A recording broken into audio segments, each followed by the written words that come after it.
With the threat from the Chief Election Commissioner, Mr. TN Seshan, looming large that there would be no polls after the 1st of January 1995 if photo identity cards were not issued to voters by November 1994, the Chief Ministers of 10 states, scheduled to go for elections later in the year, met in Delhi to discuss the issue with the Prime Minister.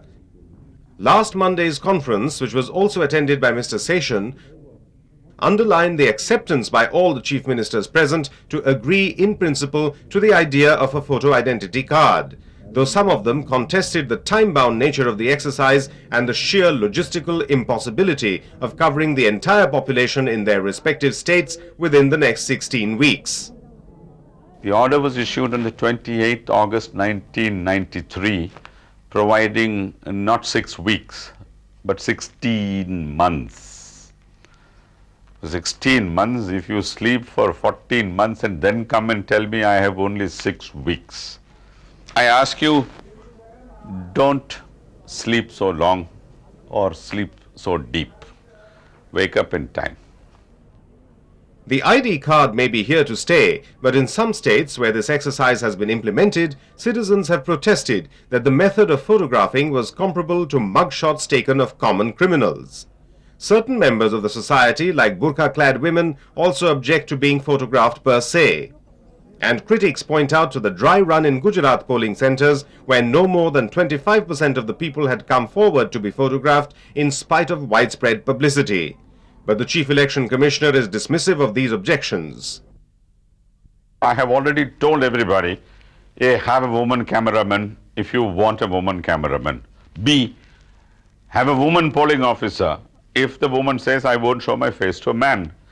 So at both ends I have tied it up. So that excuse is off.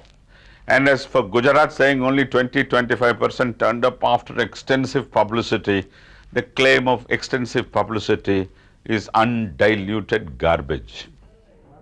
Some chief ministers claim that the huge financial outflow for this exercise was another inhibiting factor in the smooth implementation of the scheme, and many states have made paucity of funds an excuse, notwithstanding the fact that the central government has assured it would pick up 50% of the total expenditure.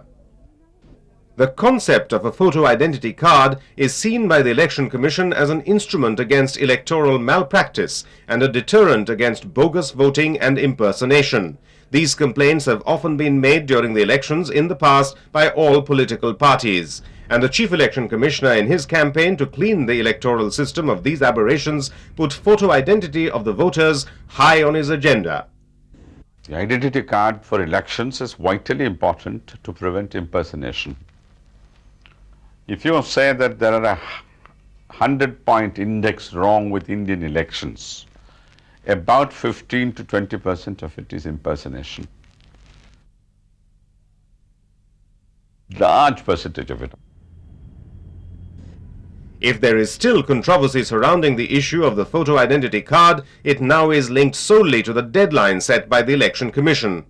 Although there has been widespread support for the Election Commission's efforts to conduct a free and fair franchise, analysts contend that what gives urgency to the whole matter is that the failure to adhere to the photo ID card deadline by some of the states may create a major constitutional crisis, something which observers believe will harm the democratic process itself and must be avoided at all costs.